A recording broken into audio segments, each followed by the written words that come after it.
Assalamualaikum Fatin dan Wan. Waalaikumsalam Iza. Awak berdua ada dengar tak tentang isu yang viral baru-baru ni? Isu? Isu tentang apa Iza?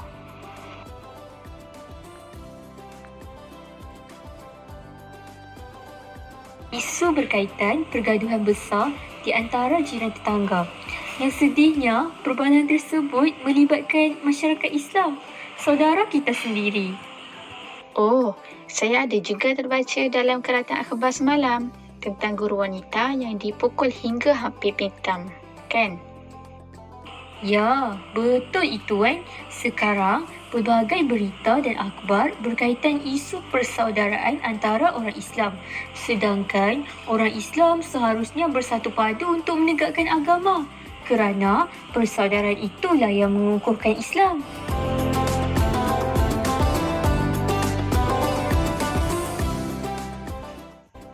Betul Liza, saya amat bersetuju dengan pendapat awak.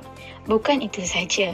Menurut Al-Quran yang merupakan sumber rujukan utama seluruh umat dunia ini, persaudaraan diartikan sebagai suatu perasaan kasih sayang, tolong-menolong, bantu-membantu, bertolak ansur, bermesra dan cinta-mencintai dalam sesebuah komuniti berteraskan ukhuwah Islamiah tanpa mengira latar belakang, keturunan serta bangsa seseorang. Tambahan itu, berdasarkan hadis Rasulullah SAW, persaudaraan diibaratkan seperti tubuh badan, darah daging dan roh umat Islam sendiri pada keseluruhannya. Perkara ini diumpamakan sedemikian oleh kerana setiap unsur dan anggota yang ada pada tubuh badan kita adalah saling berkait dan memerlukan antara satu sama lain. Apabila satu anggota tubuh badan mengalami kecederaan atau kesakitan, penderitaan dan kelukaannya pasti akan dirasai dan memberi kesan sampingan juga kepada seluruh anggota badan yang lain. Bayangkan, jika kita menyakiti dan memutuskan persaudaraan di antara kita, semestinya ia akan memberi kesan negatif kepada semua pihak yang terlibat secara langsung maupun tidak langsung. Tepat sekali Wan. Sedangkan persaudaraan Islam dengan bukan Islam pun harus dijaga. Ini kan pula persaudaraan antara umat Islam sendiri. Sebagaimana menurut para ulama Islam, konsep persaudaraan adalah dalam bentuk umum, iaitu persaudaraan tanpa mengira akidah, bangsa, keturunan, warna kulit dan sebagainya. Dan sebahagian ulama yang lain pula menekankan tentang ketunggalan asal-usul manusia yang berasal daripada Nabi Adam alaihissalam, iaitu bersaudara, dan menjadi tanggungjawab mereka untuk mengeratkan persaudaraan dan kemakmuran manusia sejagat. Hal ini membuktikan bahawa persaudaraan boleh berlaku dalam pelbagai cara, yang mana menurut Imam Al-Ghazali, persaudaraan boleh berlaku melalui dorongan untuk mendapatkan keseronokan, kepentingan dirinya sendiri, dan persaudaraan yang sengaja diusahakan serta cetusan daripada kesedaran iman dan takwa kepada Allah Subhanahu Wa Taala. Jadi, sebenarnya tak ada alasan bagi setiap individu, terutamanya yang beragama Islam, untuk tidak memelihara persaudaraan antara kita. Dan dalam Islam sendiri telah menganjurkan beberapa asas dalam sesebuah tali persaudaraan, kan Iza?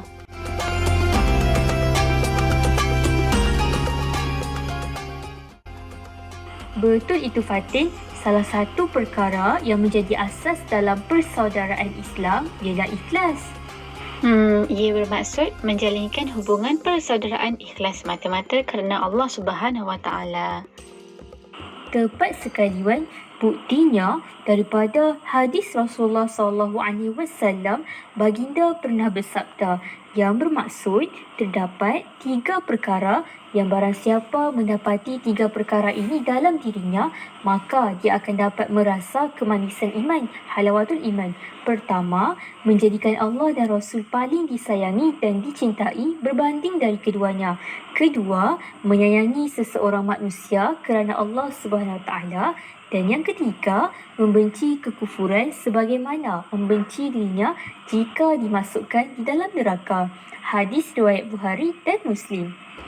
Sebagaimana persaudaraan dan persahabatan yang terjalin di antara kita. Alhamdulillah, betul itu Fatin. Dan tidak dinafikan, ada sebahagian daripada kita yang menganggap bahawa ikhlas hanya boleh diaplikasikan dalam hal-hal ibadah khusus seperti solat, sedekah dan berpuasa. Tetapi sebenarnya ikhlas juga dituntut dalam segala bentuk urusan, termasuklah dalam bersilaturahim dan berbakti kepada orang lain. Jika kita bersaudara, bersahabat dan berkasih sayang ikhlas semata-mata kerana Allah SWT, maka kita akan memperoleh cinta dan keredaan yang hakiki daripada Allah SWT.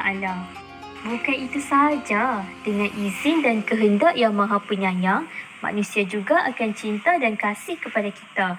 Sebaliknya, setiap jalinan persaudaraan yang tercipta di dunia dengan tujuan selain kerana Allah, ia akan berbalik menjadi permusuhan pada hari kiamat kelak.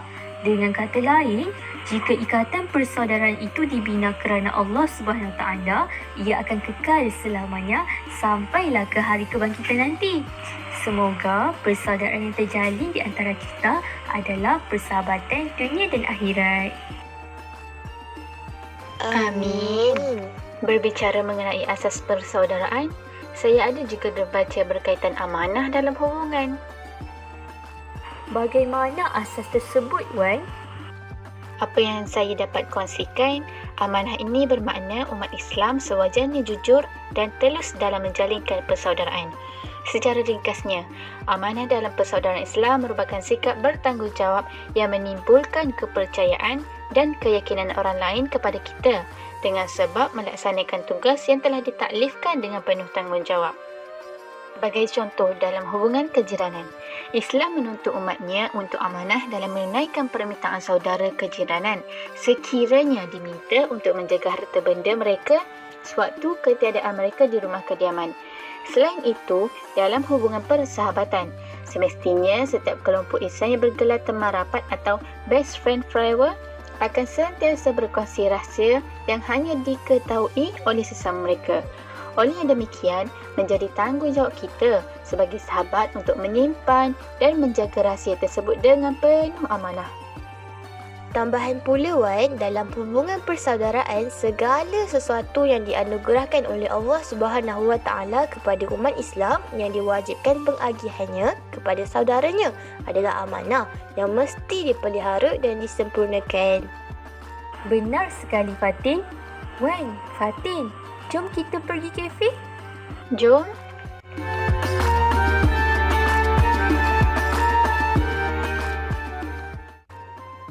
Bercakap tentang persaudaraan ni, saya teringat mengenai persaudaraan dapat menguatkan jalinan kemesraan dan kasih sayang. Bagai isi dengan kuku, pepatah yang cukup memberi makna dalam setiap persaudaraan. Tidak lupa juga, cubit paha kanan, paha kiri turut terasa pedihnya. Begitulah bait-bait pepatah yang amat bersesuaian dengan perbincangan berkaitan dengan persaudaraan sesama Islam.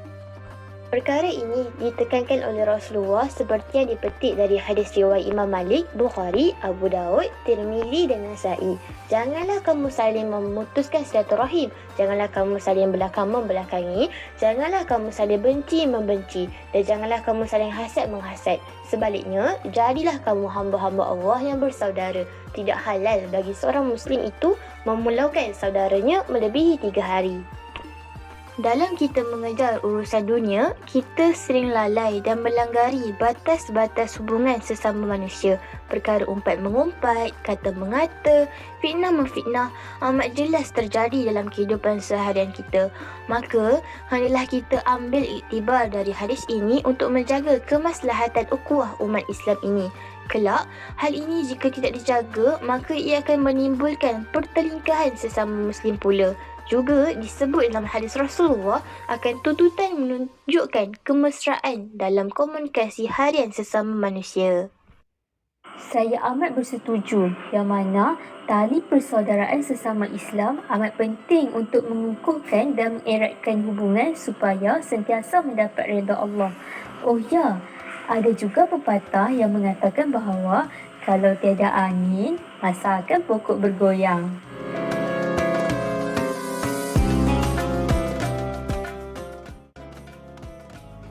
Dan begitulah juga dengan isu persaudaraan Islam yang berlaku dalam masyarakat sekarang. Tentunya berpunca daripada beberapa faktor. Betul tak? Betul itu, Wan. Antaranya berpunca daripada umat Islam itu sendiri, yang mana saya pernah terbaca satu buku di mana Imam Hasan Al-Banna mengatakan bahawa lemahnya semangat beragama kaum muslimin kerana terlalu mengambil mudah dengan pegangan dan kewajipan agama serta adab-adabnya. Mereka memberi tumpuan kepada segala anasir tamadun barat, sedangkan ia adalah tamadun kebendaan yang terlalu memberi kebebasan kepada insan dalam aspek material dan menyingkirkan tamadun mereka sendiri dan anasir-anasirnya. Misalnya, ramai kaum muslimin yang terpesona dengan apa yang diwujudkan oleh tamadun barat dari segi pencapaian mereka dari sudut kebendaan berbanding kerohanian dan akhlak, bahkan dari sudut agama dengan memisahkannya dari kehidupan. Tentunya kalau dilihat secara batin, faktor ini merupakan satu penyakit yang amat berbahaya kepada penganut agama Islam. Hal ini seolah-olah setiap orang mempunyai matlamat hidup masing-masing. Perkara beginilah yang membawa kepada keruntuhan persaudaraan Islam. Sedangkan tujuan hidup sebenar manusia hanyalah kepada Allah semata-mata. Benar Iza, sedangkan Allah telah berfirman dalam surah An-Nisa ayat ke-59 yang bermaksud, wahai orang-orang yang beriman, taatlah kamu kepada Allah dan taatlah kamu kepada Rasulullah dan kepada ulil amri, iaitu orang-orang yang berkuasa dari kalangan kamu. Kemudian jika kamu berbantah-bantah, iaitu berselisihan dalam sesuatu perkara, maka hendaklah kamu mengembalikannya kepada kitab Allah, iaitu Al-Quran dan sunnah Rasulnya, jika kamu benar beriman kepada Allah dan hari akhirat. Yang demikian adalah lebih baik bagi kamu dan lebih elok pula kesudahannya. Tepat sekali kawan-kawan.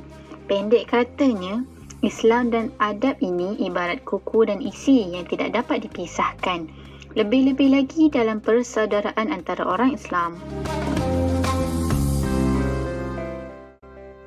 Aiwah, saya setuju dengan awak, Wan. Dan betapa beruntungnya umat manusia kerana di setiap masalah ada jalan penyelesaian yang diberikan oleh Allah SWT, di mana Rasulullah SAW pernah bersabda daripada Abi Darda radhiyallahu anhu bahawa Nabi SAW bersabda, Innallaha anzala da'a wad dawa wa ja'ala likulli da'in dawa'an fatadawaw wa la tadawaw biharam. Maksudnya, sesungguhnya Allah Ta'ala telah menurunkan penyakit dan ubat dan menjadikan bagi setiap penyakit itu ubatnya, maka berubatlah kamu dan jangan kamu berubat dengan benda yang haram. Riwayat Abu Daud. Pendek katanya, dalam isu persaudaraan Islam yang berlaku dalam masyarakat, terdapat beberapa usaha-usaha yang boleh dilakukan untuk mengukuhkan persaudaraan ini. Antaranya, sekecil-kecil usaha adalah dengan solat secara berjemaah. Hal ini demikian kerana selepas solat berjemaah, kita pasti akan bersalaman dan berdoa bersama-sama. Dengan ini, hubungan persaudaraan akan diberkati oleh Allah Subhanahu Wa Taala.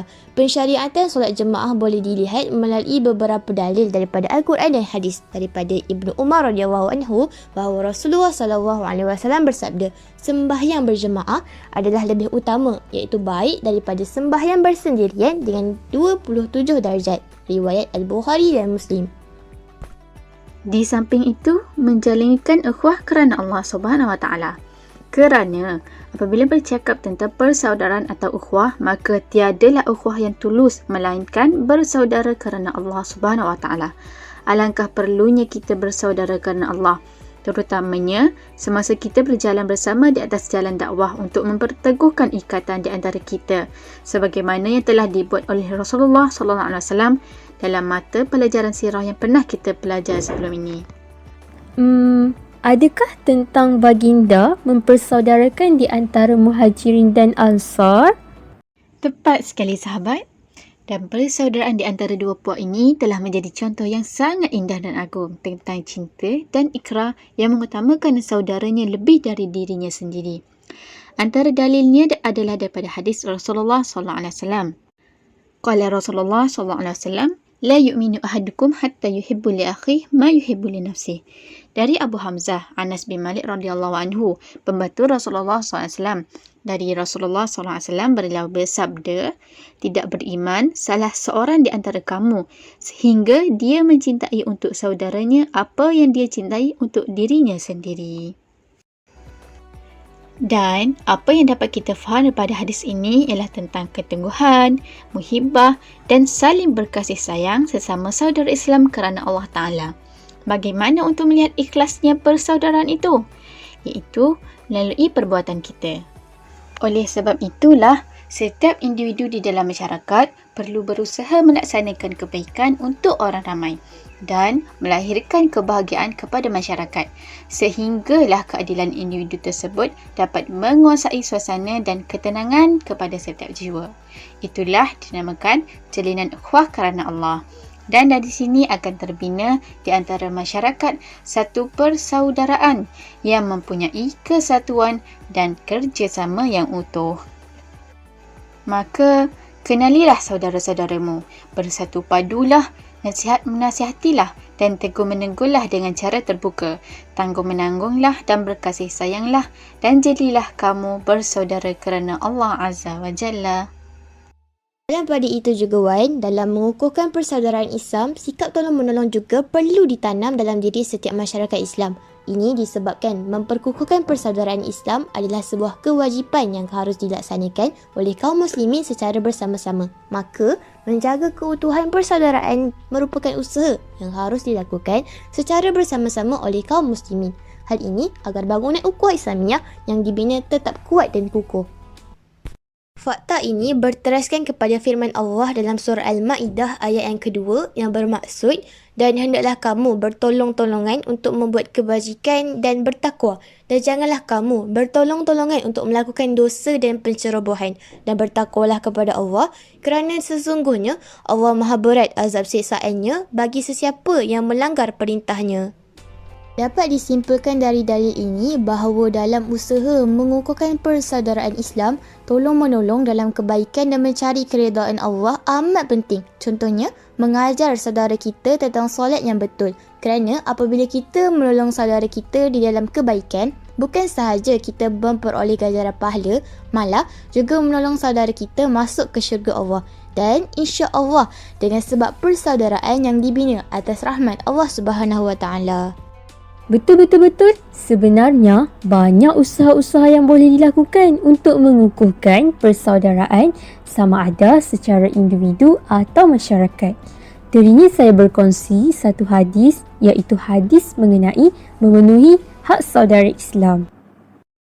An Abi Hurairah anna Rasulullah sallallahu alaihi wasallam qala, haqqul muslim 'alal muslim sittun qila ma hunna ya Rasulullah.